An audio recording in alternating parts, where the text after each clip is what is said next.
Vamos começar agora, então, o nosso quinto módulo dessa nossa terceira aula de Direito Internacional de Direitos Humanos.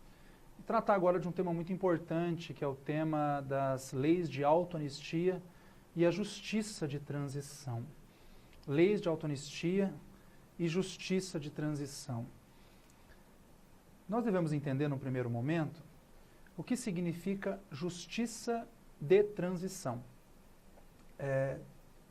Transitional Justice, no inglês. O que significa isso e o que se tem estudado sobre esse tema, quais os pontos cobrados sobre esse tema e qual a posição da Corte Interamericana de Direitos Humanos nessa Transitional Justice. Justiça de transição, vamos acompanhar? Justiça de transição é o conjunto de mecanismos, judiciais ou não judiciais, destinados a enfrentar o legado de violência em massa cometida no passado, para o fim de responsabilizar os culpados e exigir a efetividade dos direitos à memória, à verdade e à justiça. Ou seja, são todos os mecanismos, judiciais ou não judiciais, que tocam na ferida do passado, enfrentam o legado de violência cometida no passado, cometida pelo Estado, no caso brasileiro, os crimes cometidos em nome da ditadura militar, para que atualmente esses culpados sejam responsabilizados e que se efetive a garantia dos direitos à memória, à verdade e à justiça. Portanto, justiça de transição, o nome já diz, é a transição daquilo que ocorreu no passado para o presente, para que a verdade, a memória e a justiça sejam resgatados. Esse é o conceito de justiça de transição. São todos esses mecanismos que vão tocar nessas feridas do passado, naquilo que aconteceu no caso do Brasil, no regime militar brasileiro e os crimes cometidos em nome da ditadura, para que isso possa ser passado a limpo. E esse passar a limpo tem a dor de se voltar àquilo que aconteceu, mas tem também o final das contas, o acerto de contas verdadeiro, que é a garantia de responsabilização daqueles que foram culpados por perpetrar esses atos que violaram os direitos humanos dos cidadãos brasileiros e violaram a consciência da humanidade como um todo, né? Então, justiça de transição e o tema das leis de anistia é algo que está em voga no Brasil, principalmente porque o Supremo Tribunal Federal, não faz tantos anos, que decidiu o tema no Brasil, e é esse tema que eu trago aqui para estudo. Temos um capítulo próprio no curso de Direitos Humanos, nosso livro, e os concursos, Ministério Público Federal, Magistratura Federal, os concursos da AGU, têm muito cobrado esse tema da justiça de transição. Direitos à verdade, à memória, à justiça, à reparação devida e às reformas institucionais, né? Então, as bases da justiça de transição, a primeira, resgatar a verdade. Resgatar a verdade histórica, resgatar a verdade daquilo que ocorreu em violações de direitos humanos no período da ditadura. Qual a verdade? Quem foram os mortos? Quem foram os desaparecidos? Informar as famílias, informar os familiares das vítimas e tudo o que realmente aconteceu, sem acobertar ninguém. O direito à verdade. O direito de se estabelecer que houve violações e essa violação tem que vir à tona e, portanto, o cidadão brasileiro tem o direito de saber a verdade. O direito à verdade é hoje consagrado no plano internacional dos direitos humanos e é um direito humano básico. Portanto, o direito de saber a verdade para que se possa responsabilizar os culpados pelas violações de direitos humanos de toda espécie ocorridas num passado recente e que não merece esquecimento. Por isso o direito à verdade. Depois o segundo pilar da justiça de transição, o direito à memória. O direito à memória. Porque, ao contrário do que se diz que se quer apagar, não se quer apagar. Não merece esquecimento. Temos que ter na memória os atos cometidos para que atos dessa natureza não sejam mais perpetrados, não sejam mais cometidos no país. O direito à memória. O direito de se lembrar exatamente os atos perpetrados e os atos cometidos. O que se liga com o direito à verdade. Só sabendo a verdade, portanto, abrindo os arquivos da ditadura militar, como ordenou a Corte Interamericana de Direitos Humanos, conhecendo quem foram as pessoas torturadas, quem foram as pessoas mortas, quem foram efetivamente as pessoas desaparecidas, é que se pode ter, então, a memória nacional e se documentar essa memória em textos escritos, em documentos que, vamos falar um pouquinho daqui a pouco, a Comissão da Verdade logrou seu êxito em realizar. O direito à memória. Depois o direito à justiça. Né? O direito que as vítimas ou seus familiares, em especial, têm e devem ter de ver os culpados, e a sociedade brasileira como um todo, de ver os culpados por atrocidades cometidas nesse passado brasileiro, responsabilizados judicialmente. Responsabilizados, muitos deles civilmente, nos países como Argentina, Chile e Uruguai, criminalmente e administrativamente também, inclusive com perda de cargos e aposentadorias. O direito à justiça. Que justiça seja feita. Que aqueles que cometeram atos bárbaros e perpetraram atos contra os seres humanos, em nome da ditadura, sejam responsabilizados por isso, porque esses crimes são crimes contra a humanidade, crimes, portanto, que não merecem esquecimento e crimes que caem na imprescritibilidade das normas de ius cogens, de proteção do direito mais sagrado da dignidade humana, direito à justiça. Depois, em quarto lugar, o quarto grande pilar, o direito à reparação devida.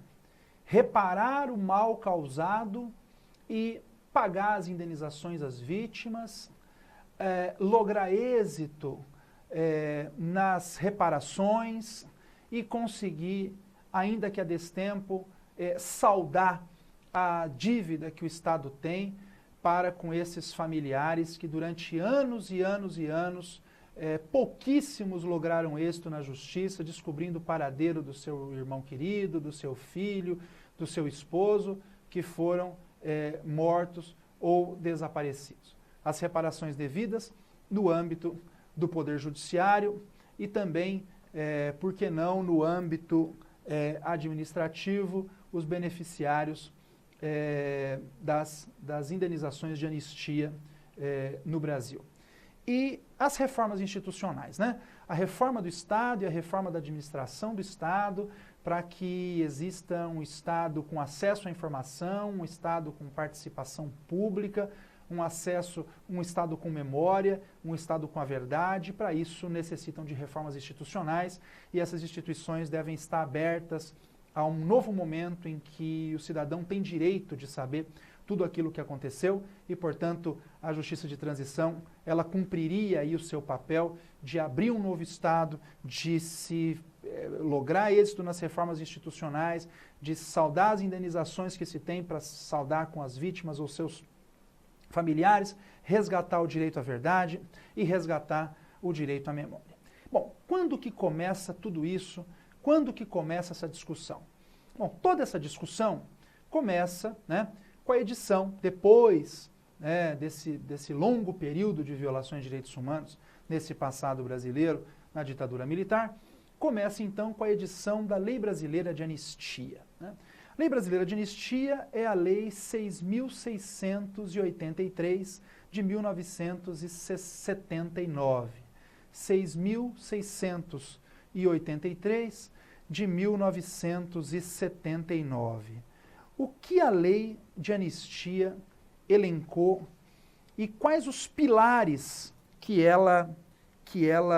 em que ela se fundamentou e qual a posição do direito internacional de direitos humanos sobre essas leis que também existem em outros países latino-americanos, como por exemplo, na Argentina, a lei del punto final, e tantos outros países como Chile, Equador e Uruguai, etc., que passaram também por momentos de ditadura militar. O que a lei fez? Ela livrou da reprimenda penal aqueles que cometeram crimes em nome da ditadura militar. E ela usa aquela famosa expressão crimes políticos ou conexos com eles. Aqui deu aquela grande celeuma nessa lei de anistia brasileira, livrando da reprimenda penal, ou seja, estão anistiados aqueles que cometeram crime em nome da ditadura militar. Ora, por que eu vou anistiar aquele que cometeu um crime contra a humanidade, aquele que cometeu um crime de genocídio, aquele que cometeu um desaparecimento forçado de pessoas em nome da ditadura? Por que eu vou anistiar? O fundamento da lei está aí na reconciliação nacional. Olha, nós temos que anistiar para que possa a nação se reconciliar, apaga essa página da história, aí que está o erro, apaga essa página da história, não tem que apagar nada, limpa a história, como se isso fosse possível, coloca a história em branco e começa uma vida nova daqui para frente, com o Estado reconciliado. É o preço que temos que pagar por vivermos em paz doravante, apagar a anistia, dar o perdão a eles e todo mundo vai viver feliz para sempre. Essa é a ideia e o fundamento da lei de anistia brasileira. Fundamento na reconciliação nacional, que foi o momento em que se tentou, então, fazer essa transição, mas uma transição segundo o sistema interamericano de direitos humanos, inconvencional. Segundo o sistema interamericano, uma transição mal feita. Nos termos da jurisprudência da Corte Interamericana de Direitos Humanos, essas normas, especialmente à luz da Convenção Americana sobre Direitos Humanos, são normas inconvencionais. Isso significa que são normas que não passam incólume ao exame de compatibilidade vertical com os tratados internacionais de direitos humanos, em especial a Convenção Americana sobre Direitos Humanos. A Convenção Americana sobre Direitos Humanos não admite qualquer tipo de autoanistia.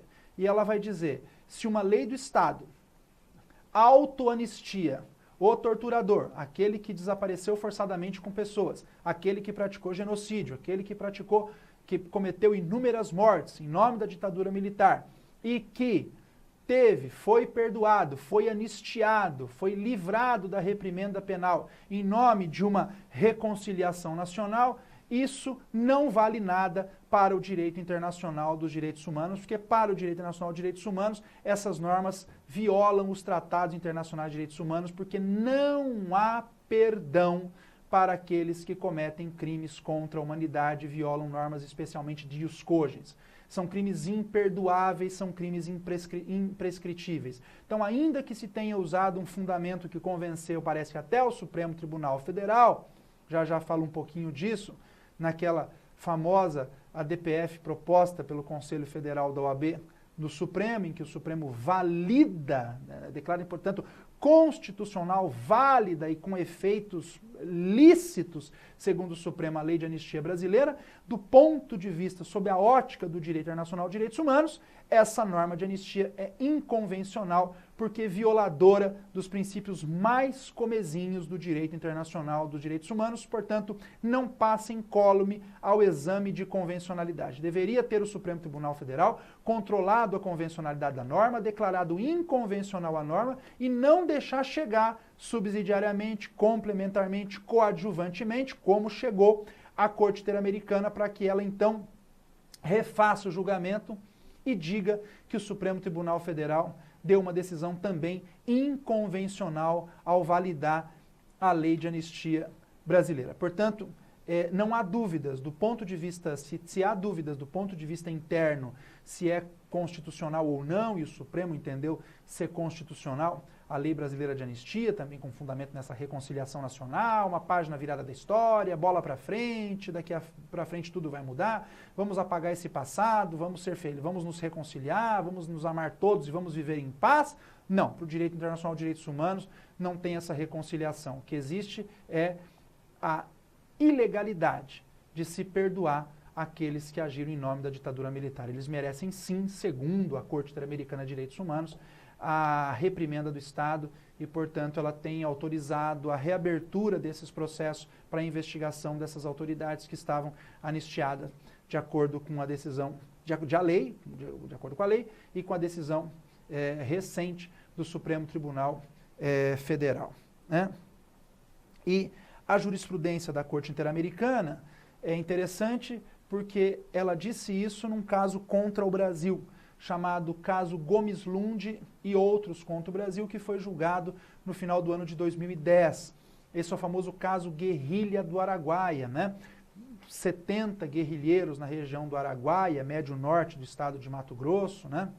Já quase divisa ali com Goiás e com Tocantins, médio norte ali, na região do Araguaia, nordeste de Mato Grosso por ali, toda aquela região, houve um conflito, 70 guerrilheiros foram desaparecidos, né, na ditadura militar e pouquíssimas famílias lograram êxito em encontrar os corpos de seus familiares, com insistência durante anos e anos, perseguindo isso na Justiça Federal Brasileira, mas a região é muito vasta, não se sabe direito, as testemunhas não se consegue direito identificar onde eram os cemitérios clandestinos e tal, se que esses corpos não foram encontrados, e a partir daí, a partir do aceite do Brasil da competência contenciosa da Corte Interamericana de Direitos Humanos, pelo Decreto Legislativo 89 de 1998, apesar do caso ter sido cometido na década de 70, final da década de 70, a partir do momento em que o Brasil aceita a competência contenciosa da Corte Interamericana de Direitos Humanos,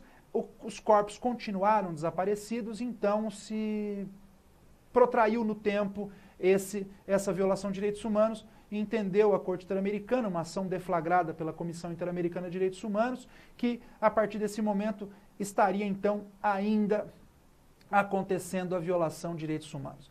A decisão do Supremo foi no primeiro semestre de 2010, que decidiu por validar, por entender válida, portanto, por entender em vigor a lei de anistia brasileira, e a decisão da Corte Interamericana foi em novembro desse mesmo ano e que, lamentavelmente para nós, brasileiros, já até citou a decisão do Supremo Tribunal Federal na própria sentença para dizer, olha, estou vendo que o Supremo realmente não entendeu mesmo como que é o controle de convencionalidade, porque deveria ter controlado a convencionalidade dessa lei e declarado-a inconvencional e fez exatamente o contrário. Aí sim, não tendo o Poder Judiciário interno controlado a contento a convencionalidade das leis, como deveria fazer em primeiro plano, em primeiro lugar, de forma imediata, como manda a jurisprudência da Corte Interamericana de Direitos Humanos, não tendo feito, aí sim ela avoca para si a competência de controle numa ação que já havia sido proposta contra o Brasil na Comissão Interamericana, perante a comissão e que depois foi deflagrado perante a Corte julga e condena o Brasil a anular a nossa lei de anistia. Portanto, o que o Supremo entendeu, a lei de anistia que o Supremo entendeu válida, a Corte Interamericana de Direitos Humanos entendeu totalmente inválida, portanto, inconvencional. É uma lei que não tem validade no plano do direito internacional de direitos humanos. Não tem validade anistiar torturador. Não tem validade anistiar quem mata pessoas, quem desaparece com pessoas em nome do regime militar. Isso não vale, é inválido, portanto, inconvencional. Portanto, propagou-se aí o dever de perseguir essas violações de direitos humanos a partir do caso Gomes Lund e ficou claro então, no direito brasileiro que essas leis não passam com rigidez perante o controle de convencionalidade das leis, e as leis de anistia foram anuladas, e esse caso Gomes Lund, portanto, tem efeitos para outros estados, e tem efeitos como res iudicata, coisa julgada no Brasil, e como res interpretata para os demais estados latino-americanos. Então, vamos agora analisar essa jurisprudência da Corte Interamericana. Qual que foi a evolução dessa jurisprudência até chegar nesse ponto do caso Gomes Lund e outros versus Brasil, famoso, apelidado caso Guerrilha do Araguaia, famosíssimo caso Guerrilha do Araguaia, em 2010. A jurisprudência da Corte Interamericana, antes do caso Gomes Lund, ela se baseou em 3 casos que vocês precisam tomar nota. Precisam tomar verdadeira nota.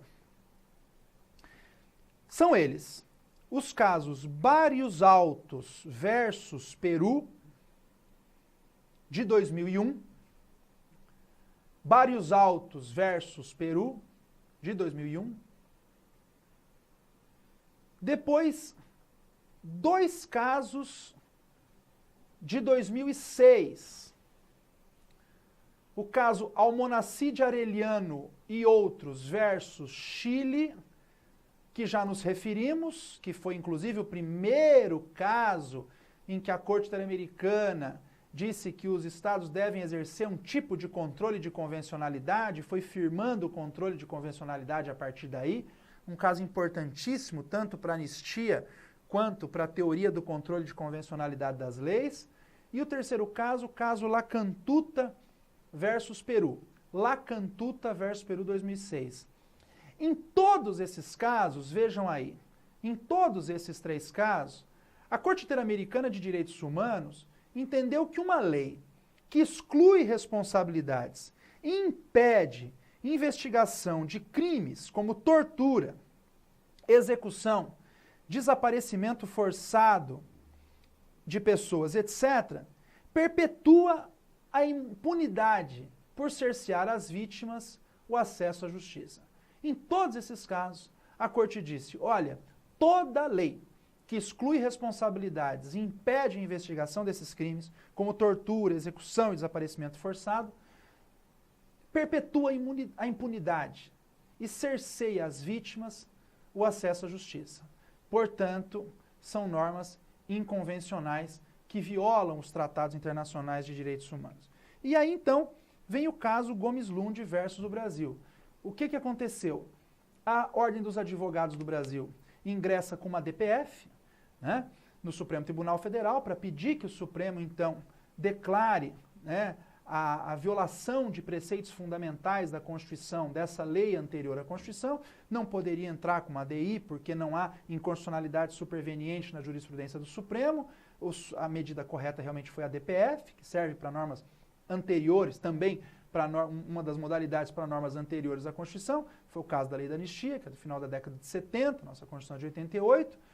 E o Supremo, em vez de julgar procedente essa DPF, ele entende improcedente, então ele diz, olha, não tem nenhuma violação da Constituição, isso não viola princípios constitucionais, e essa lei é constitucional, está válida, o fundamento da reconciliação nacional, e inclusive pela OAB foi afirmado na própria DPF que disse, olha, pode até, o que também não é verdade, está de acordo com a Constituição, mas está em total desacordo com os princípios básicos e elementares do direito internacional de direitos humanos, o que prevê a Convenção Americana sobre Direitos Humanos de 1969 e o que prevê a jurisprudência já consolidada da Corte Interamericana de Direitos Humanos, o caso Barrios Altos, o caso Almonacid Arellano, de 2006, o caso Lacantuta, de 2006 também.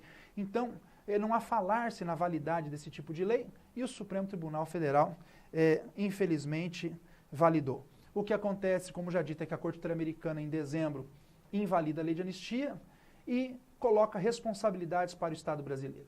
Quais responsabilidades? Primeiro, diz, a lei de anistia é inválida, não tem valor, porque é inconvencional, porque não se pode permitir em sequer pensar de anistiar torturador, por exemplo. Depois, tem que abrir aí uma primeira obrigação judiciária, porque contrariou a decisão do Supremo Tribunal Federal. Segunda obrigação, destinada ao Poder Executivo. Tem que abrir os arquivos da ditadura militar brasileira. Nós precisamos saber. Na Alemanha, que teve um holocausto imenso, está tudo aberto, todos os arquivos estão abertos, tem museu do holocausto, a pessoa entra, visita e sabe tudo o que fez. No Brasil parece que esse medo terrível de se abrir os arquivos da ditadura, nós temos que ter conhecimento daquilo que está acontecendo. O Brasil reluta em fazer até hoje. E a terceira obrigação, essa executiva, portanto. E a terceira obrigação, uma obrigação legislativa, foi feita um pouco a destempo, mas logrou êxito no seu final, é de criar uma comissão da verdade. Criar uma comissão e que estabeleça a verdade no país e que se implemente efetivamente o que aconteceu, quem foram os mortos e quem foram as pessoas desaparecidas no país. Então, a implementação do direito à verdade no Brasil e o direito à memória, essa foi seguida da decisão da Corte Interamericana de Direitos Humanos, que é o ponto D que eu vou falar agora, que nós vamos ver agora. O direito à verdade e a implementação no Brasil. A decisão da Corte Interamericana foi uma decisão de 2010, né? Então, a partir de 2011 é que se criou a Comissão Nacional da Verdade. Porém, é muito importante dizer que a partir de 1995 já existia essa comissão especial sobre mortos e desaparecidos. Foi o primeiro passo que o Brasil já deu para investigar quem foram as pessoas mortas e quem foram as pessoas desaparecidas durante o regime militar brasileiro. E a partir do ano de 2010, cria-se finalmente a Comissão Nacional da Verdade, em 2011. Comissão Nacional da Verdade que vai investigar e fez, né? E com a missão de fazer um relatório dizendo quem foram as pessoas desaparecidas, como foram torturadas, como foram mortas, quais eram suas profissões, o que aconteceu no país naquele momento e quais são as autoridades responsáveis por aquelas violações de direitos humanos. Interessante notar, vejam aí, que a Comissão Nacional da Verdade não pune, nem indeniza, apenas a pura verdade. Ela não é uma comissão que traz punição, porque ela não é poder judiciário. Ela também não dá indenização às vítimas, porque ela também não tem funções judiciárias. Ela tem apenas uma função investigativa que apura efetivamente o que aconteceu.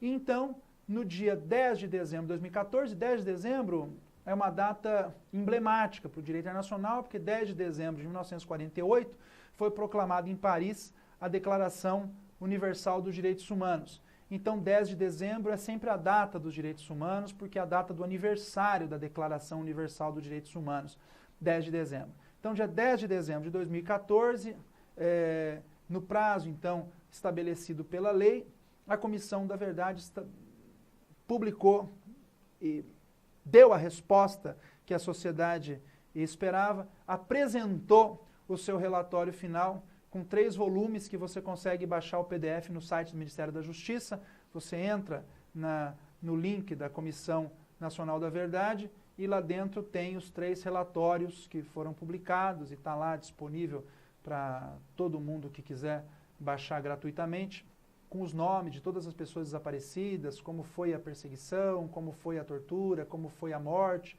como foi o desaparecimento, como foram as sequelas, os familiares, o que ocorreu e qual a verdade, o que de que grupos participavam, enfim, quem foram as autoridades que perpetraram essas violações. Então se fez o relatório da Comissão da Verdade e parece então que cumprimos pelo menos esse ponto da decisão e da sentença da Corte Interamericana de Direitos Humanos. Portanto, esse é um tema, o tema da verdade, o tema do direito à memória, o tema do direito à justiça e as indenizações e reparações devidas, um tema na pauta do dia do direito internacional, que o direito internacional de direitos humanos tem um apreço muito grande, é muito caro para o direito internacional de direitos humanos, e infelizmente o Supremo Tribunal Federal, nesse ponto, deu uma decisão inconvencional, não respeitou a decisão do Tribunal Internacional e, portanto, agora, graças às ações do Ministério Público Federal, entrando com as ações nos juízes